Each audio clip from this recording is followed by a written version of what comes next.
దుగ్గిశెట్టి అనే చందమామ కథ చెప్పుకుందాం. పూర్వం దామరమడుగు అనే గ్రామంలో ఎక్కువ మంది ధనవంతులు ఉండేవారు. అదే గ్రామంలో దుగ్గిశెట్టి అనే కోమటి తన 2 కొడుకులతో చిన్న వ్యాపారం చేస్తూ జీవించేవాడు.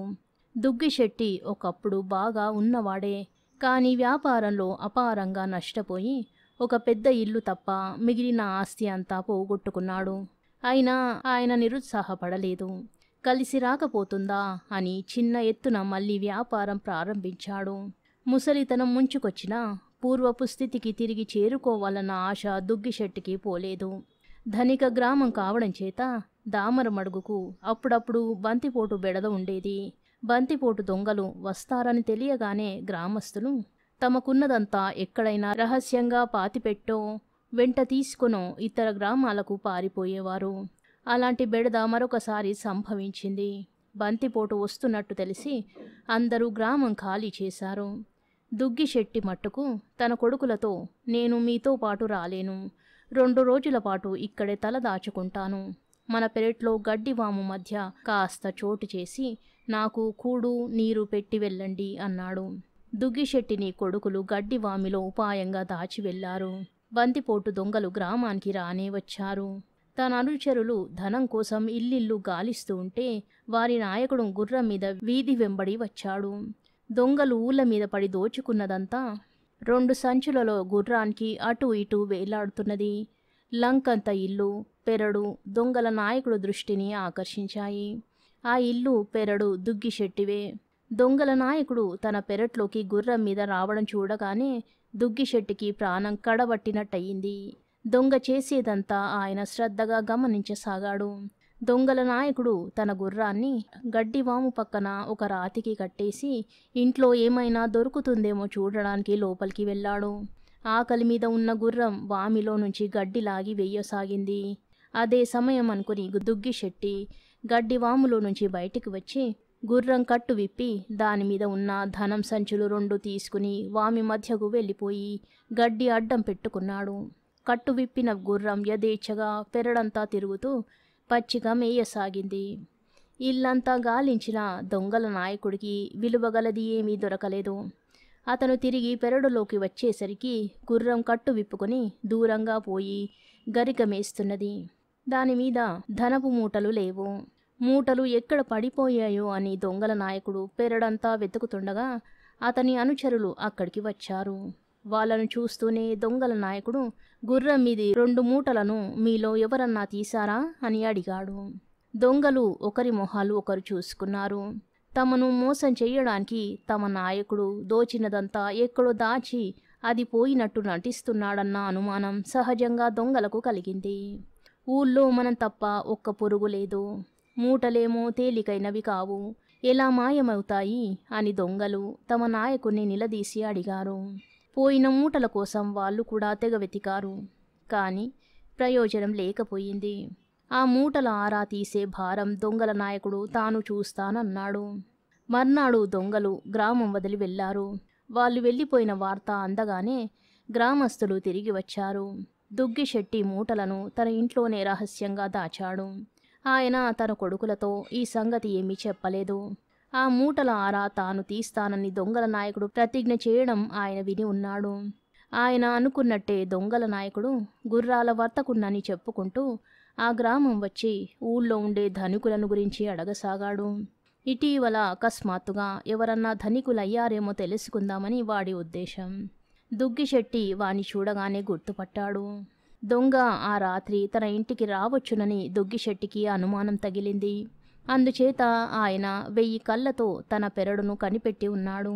ఆయన అనుమానించినట్టే చీకటి పడగానే దొంగ చల్లగా తన పెరట్లో ప్రవేశించి ఇంటి గోడవార నక్కి కూర్చున్నాడు. ఇంట్లో వాళ్ళు తాను పోగొట్టుకున్న ధనం మూటల గురించి ఏమన్నా మాట్లాడుకుంటారేమోనని వినాలని వాడి ఆశ. ఇదంతా గమనించిన దుగ్గిశెట్టి పొద్దుపోనిచ్చి తన కొడుకులతో దొంగకు వినిపించేలాగా, ఒరే అబ్బాయిలు, మొన్న మన పెరట్లో గడ్డి లాగుతుంటే గడ్డి కింద 2 నగల మూటలు కనిపించాయిరా అన్నాడు. కొడుకులు ఆశ్చర్య ఆనందాలతో, నిజమా? మరి ఆ మాట మాకు చెప్పావు కావేం అన్నారు. అది ఎవరిదో ఏమిటో తెలియకుండా దాని సంగతి ఎలా బయట పెట్టేదిరా? అందుకని ఆ మూటలను ప్రస్తుతానికి రహస్యంగా దాచి ఉంచాను అన్నాడు దుగ్గిశెట్టి. ఎక్కడ దాచావేం అని కొడుకులు తండ్రిని అడిగారు. మన పెద్ద బావిలో పడేశాను అన్నాడు దుగ్గిశెట్టి. దొంగ ఈ మాట విని సంతోషించాడు. ఊరు మాటుమనిగాక వాడు తాడు తెచ్చి బావి మీది గిలక కొయ్యకు కట్టి దాని సహాయంతో బావిలోకి దిగాడు. వెంటనే దుగ్గిశెట్టి తన కొడుకులకు అసలు సంగతి చెప్పేశాడు. ముగ్గురు పెరట్లోకి వెళ్ళి దొంగకు ఆధారంగా ఉన్న తాడు కాస్త కోసేసి దొంగ నెత్తిన బండరాళ్ళు వేసి వాణ్ణి బావిలోనే చంపేసి వాడి శవాన్ని పైకి తీసి తెల్లవారి లోపల తమ పెరట్లోనే పాతేశారు. తరువాత దుగ్గిశెట్టి ఏ చీకు చింత లేకుండా తాను బతికి ఉన్నంతకాలము ఐశ్వర్యంతో ఓలలాడాడు. కథ సమాప్తం. అనాకారి వధువు అనే ఇంకో కథ చెప్పుకుందాం. పూర్వం ఒక బలవ సంపన్నుడైన రాజుండేవాడు. ఆయనకొక కుమార్తె ఉండేది. ఆమె చాలా అనాకారి, కానీ తండ్రి కళ్ళకు ఆమె అతిలోక సుందరిలాగా కనిపించేది. ఎందుకంటే ఆ రాజుకు తన కూతురంటే పంచప్రాణాలు.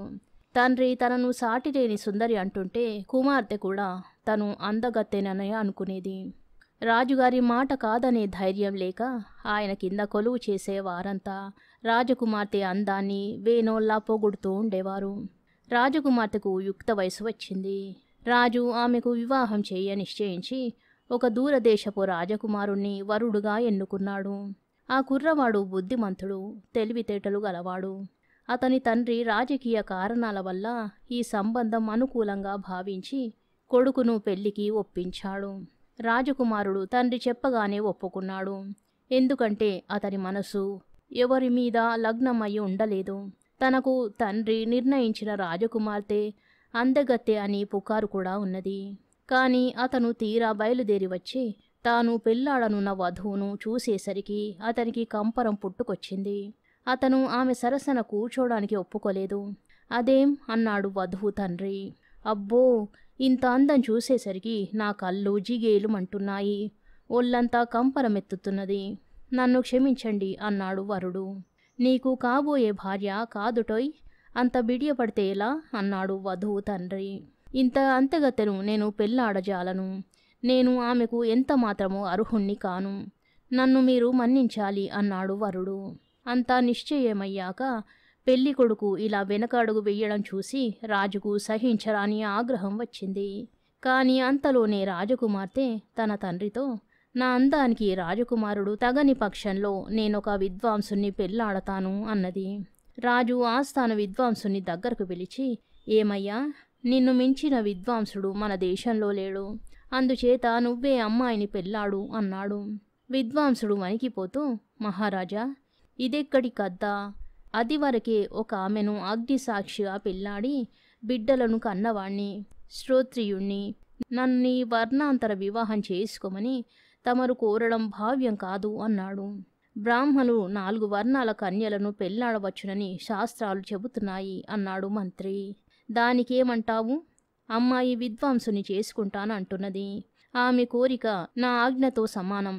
దాన్ని నువ్వు ఉల్లంఘించరాదు అన్నాడు రాజు. మహారాజా వారు నన్ను క్షమించాలి. ఇది నా వల్ల అయ్యే పని కాదు.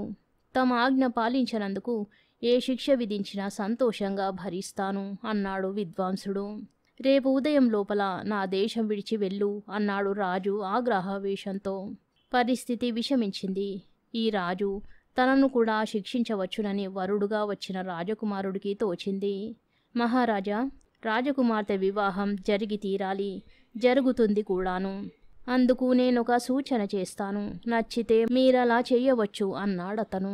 చెప్పు అన్నాడు రాజు. సుక్షత్రియులైన యువకులను ఏరి తెచ్చి వారి మధ్య ద్వంద్వ యుద్ధాలు ఏర్పాటు చెయ్యండి. అందరినీ జయించిన వాడు రాజకుమార్తెను పెళ్లాడతాడు. ఈ పోటీలో నేను కూడా విధిగా పాల్గొంటాను అన్నాడు రాజకుమారుడు. రాజు నగరంలో ఉన్న క్షత్రియ యువకులను పిలిపించి వారి మధ్య ద్వంద్వ యుద్ధాలు ఏర్పాటు చేశాడు. వచ్చిన వారంతా కత్తులు తీసుకుని ఎదురెదురుగా నిలబడి రాజుగారు ఆజ్ఞాపించగానే పెద్ద పెట్టున రంకెలు పెడుతూ కదము తొక్కుతూ కలియబడ్డారు. ద్వంద్వ యుద్ధాలు ఎంతసేపు జరిగినా ఎవరికీ సూది గుచ్చుకున్న పాటి గాయమైనా కాలేదు. ఇది గమనించి రాజు యోధులతో, మీలో ముందు ఎవడు గాయపడితే వాడు నా కుమార్తెను చేసుకుంటారు అన్నాడు. వెంటనే ద్వంద్వ యుద్ధాలు కుక్కల కొట్లాటగా మారాయి. ప్రతి ఒక్కడు తాను గాయపడే లోపల అవతలివాని గాయపరచడానికి విశ్వ ప్రయత్నం చేశాడు. కళ్ళు మూసి కళ్ళు తెరిచే లోపల అందరూ గాయపడ్డారు. ముందు గాయపడినదెవరో చచ్చిన నిర్ధారణ కాలేదు. ఎవడి మట్టుకు వాడు అవతలివాడే తనకన్నా ముందు గాయపడ్డట్టు చెప్పాడు. ఇదంతా చూసి రాజకుమార్తెకు వైరాగ్యం వచ్చేసింది. ఆమె తన తండ్రితో, నాన్న, నా అందం చూసి బెదిరిపోయే వీళ్లను నేనెలా పెళ్లి చేసుకుంటాను? ఇంతకంటే పెళ్లి లేకుండా ఉండడం మేలు అన్నది. అప్పుడు ఆస్థాన గాయకుడు ఒక మూల నుంచి, మహారాజా, నాదొక్క మనవి అన్నాడు. అతను గుడ్డివాడు. ఏమిటి నీ సూచన అన్నాడు రాజు. నేను పుట్టుగుడ్డిని, పెళ్లి కానివాణ్ణి. రాజకుమార్తె అందచందాలు చూసి ఆనందించే యోగ్యత గాని బెంబేలు పడే భయం గాని నాకు లేదు. అందుచేత ఆమెను నాకిచ్చి చెయ్యండి. నన్నొక ఇంటివాణ్ణి చేసిన పుణ్యం మీకు దక్కుతుంది అన్నాడు ఆస్థాన గాయకుడు. రాజకుమార్తె ఆ గుడ్డి గాయకుణ్ణి పెళ్లాడడానికి తక్షణం ఒప్పుకున్నది.